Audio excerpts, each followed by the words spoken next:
Olá, meu nome é Eduardo Rosa, eu sou arquiteto e professor de filosofia. Vamos conhecer um pouco sobre a ideia da arquitetura.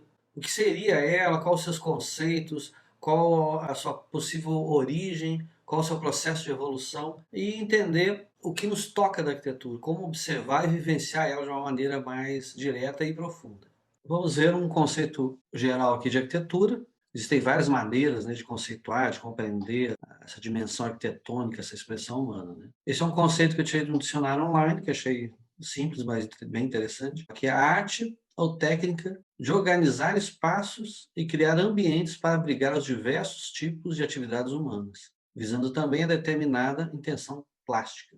Uma questão importante aqui nesse conceito é a questão do espaço. Então, a arquitetura ela tem essa finalidade de abrigar e suprir uma necessidade espacial de uma atividade humana, mas sempre está aqui gerando espaço. Então, desde nossas residências, locais de trabalhos, nossos templos, prédios públicos e o espaço urbano também, né? Então, é importante, quando vai falar de arquitetura, não tem como separar do urbanismo, do paisagismo, né? Que tudo são espaços em que o ser humano exerce a sua atividade, a sua vida como um todo. E aqui está falando dessa intenção plástica, né? A arquitetura tem sempre ela dá uma resposta funcional e técnica a uma necessidade humana, mas sempre tem junto essa necessidade estética. Dificilmente dá para separar o ser humano, ele, em todas as manifestações dele, essa dimensão estética da beleza, da harmonia, acompanha uma característica humana.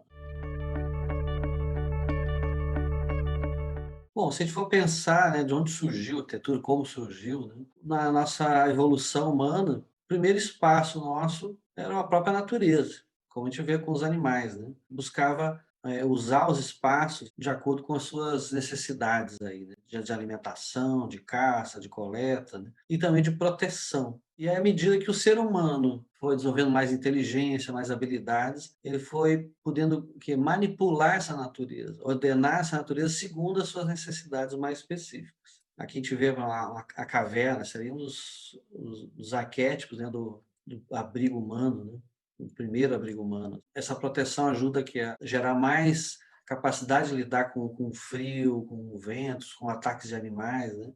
O ser humano acaba sempre ocupando esses espaços naturais. E aqui é interessante, nas cavernas é muito comum ver essas cavernas, que a gente chama até de arte rupestre, né? Então, além dessa dimensão de abrigo, esses espaços também expressavam aí toda uma visão de mundo, valores, princípios, né? E que seria essa dimensão artística, estética, né? E também simbólica, porque a gente vê que esses desenhos também tinham funções aí de representar um processo até meio ritual, né, de caça, né? Como se estivesse caçando já antes na mente, né? Então é bem interessante.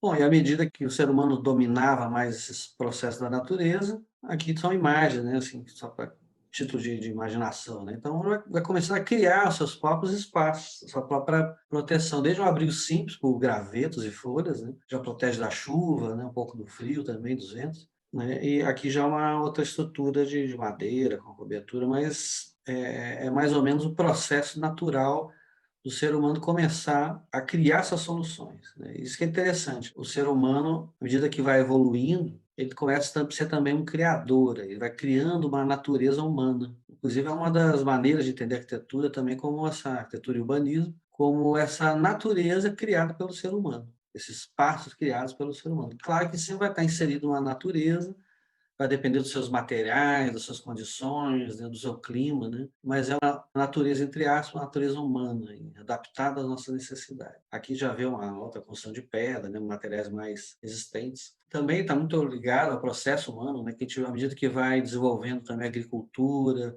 pecuária, né, também surge a necessidade de estabelecer mais. Que antes disso, com a caça e com a coleta, o ser humano tinha toda essa dinâmica nômade, né, de estar sempre buscando essas regiões diferentes que têm esses alimentos. Essa fixação do ser humano também contribuiu bastante para construir, digamos assim, abrigos mais perenes, né? Abrigos que vão ser mais fixos, né?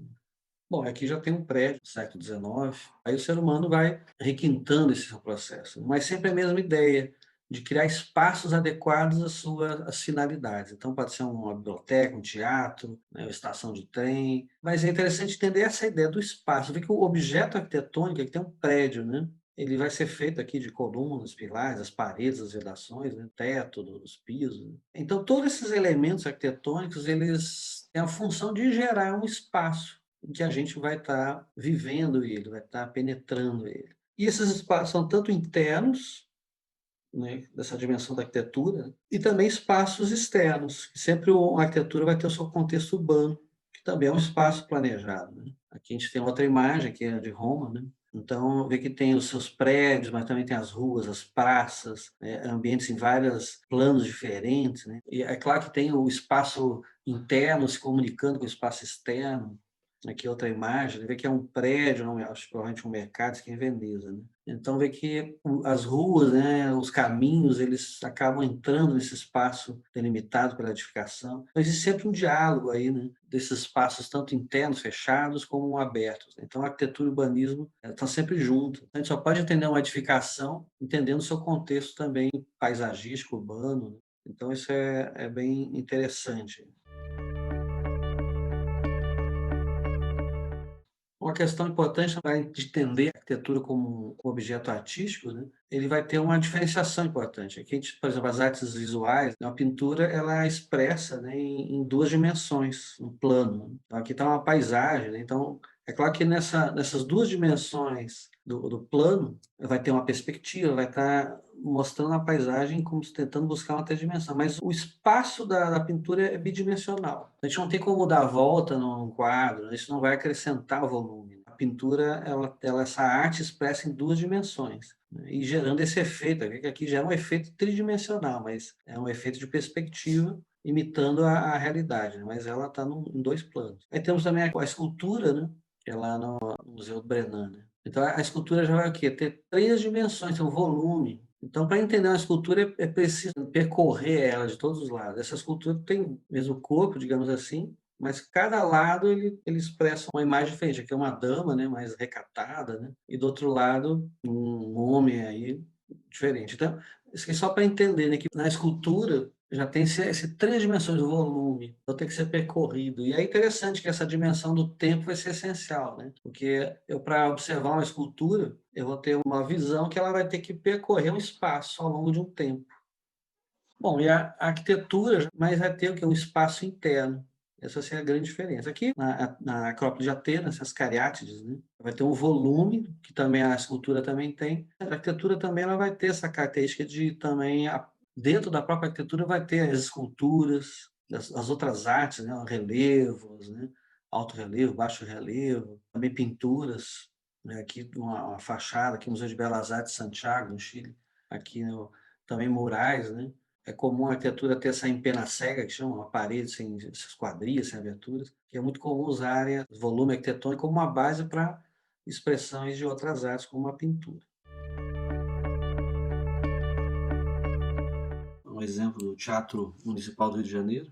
Então, ele tem essa volumetria, né, que pode ser percebida como algo escultórico, com volume. Bom, e à medida que também se aproxima desse objeto arquitetônico, a nossa percepção vai mudando em várias escalas. Aqui a gente já vai perceber detalhes, né? Então, vai desde os ornamentos, tipos de colunas, capitéis, frontão, aqui os vitrais, né? E até os detalhes. É interessante, a arquitetura ela vai ter essas várias dimensões de percepção. Aqui já dentro do teatro. Então essa aqui é o grande diferencial da arquitetura, né? É um espaço que a gente vai vivenciar nossas questões, desde do dia a dia, nossas moradias, né? Até o espaço urbano que a gente vai vivenciar ele, até esse espaço arquitetônico, que no caso é a função do teatro, de cultura, né? Mas a gente só vai entender essa arquitetura à medida que nós vivenciarmos esse espaço, percorremos ele. Aí é uma experiência muito rica, né?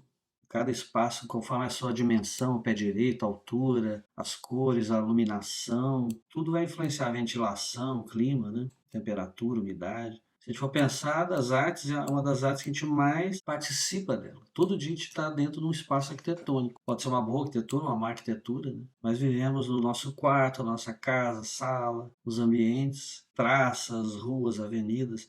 Tudo isso faz parte dessa dimensão arquitetônica, dessa arte e também técnica que todos participamos.